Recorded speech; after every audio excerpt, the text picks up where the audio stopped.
Greetings, adventurers. This is Valinet from WoWGoldTitans bringing you another Tale from the Scrolls.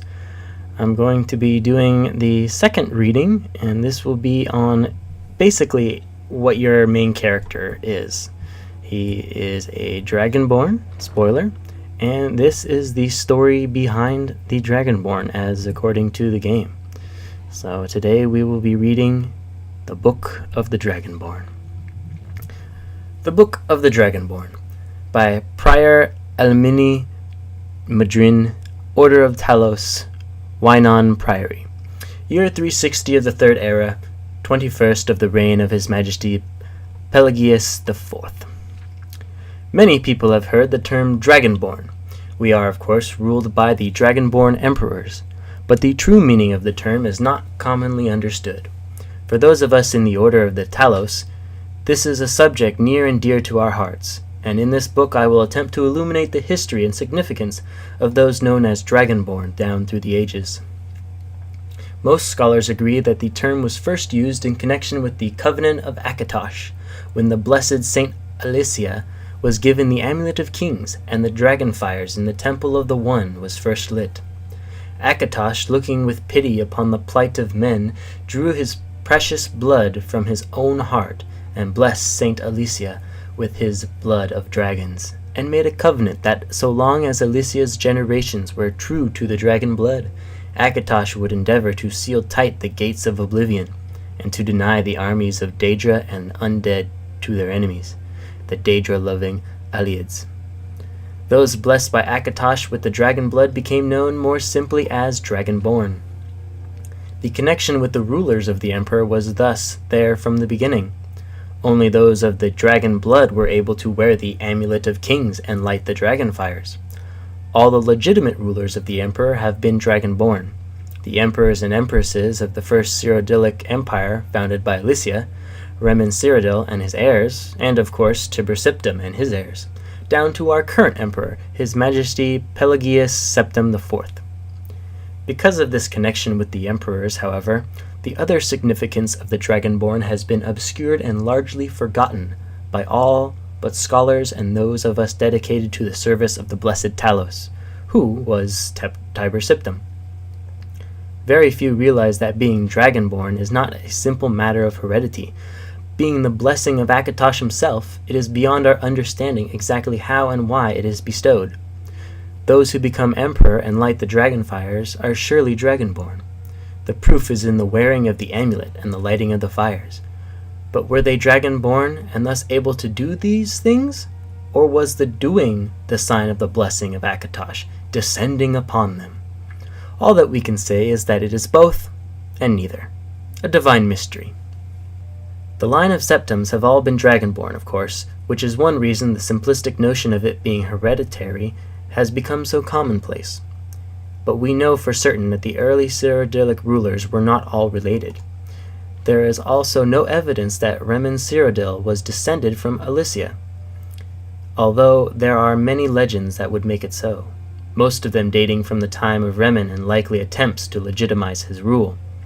We know that the Blades, usually thought of as the Emperor's bodyguards, originated in Akaviri Crusaders, who invaded Tamriel for obscure reasons in the late 1st century. They appear to have been searching for a Dragonborn.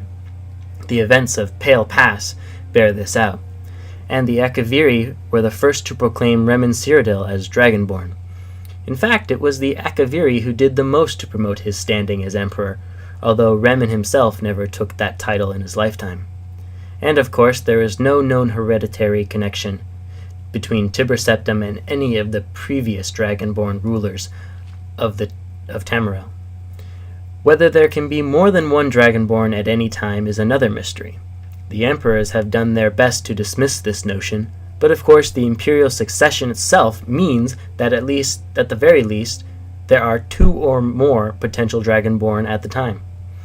The current ruler and his or her heirs. The history of the Blades also hints at this, although little is known of their activities during the interregnum between Remen's empire and the rise of Tibur Septim. Many believe that the Blades continued to search out and guard those they believed were, or might be, Dragonborn during this time. Lastly, we come to the question of the true meaning of being Dragonborn. The connection with the dragons is so obvious that it has almost been forgotten. In these days, when dragons are a distant memory, we forget that in the early days, being Dragonborn meant having the dragon blood. Some scholars believe that this was meant quite literally, although the exact significance is not known.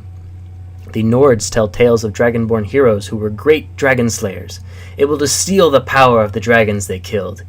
Indeed, it is well known that the Akaviri sought out and killed many dragons during their invasion, and there is some evidence that this continued after they became Remen Cyrodiil's Dragon Guard. Again, the connection to dragons, the direct predecessor to the blades of today. I leave you with what is known as the prophecy of the Dragonborn. It is often said to originate in the Elder Scroll, although it is sometimes also attributed to the ancient Akaviri. Many have attempted to decipher it, and many have also believed that its omens have been fulfilled and the advent of the last Dragonborn was at hand. I make no claims as an interpreter of prophecy, but it does suggest that the true significance of Akatosh's gift to mortal kind has yet to be fully understood. When misrule takes its place at the 8 corners of the world, when the brass tower walks and time is reshaped, when the thrice-blessed fail and the red tower trembles, when the Dragonborn ruler loses his throne and the white tower falls, when the snow tower lies sundered, kingless, bleeding, the World Eater wakes and the wheel turns upon the last Dragonborn. Well, I hope you have enjoyed a history lesson on the Dragonborn and a backstory onto your character. Alright, so this has been Tales from the Scrolls, Elder Scrolls, Skyrim, and I will see you next time. Later.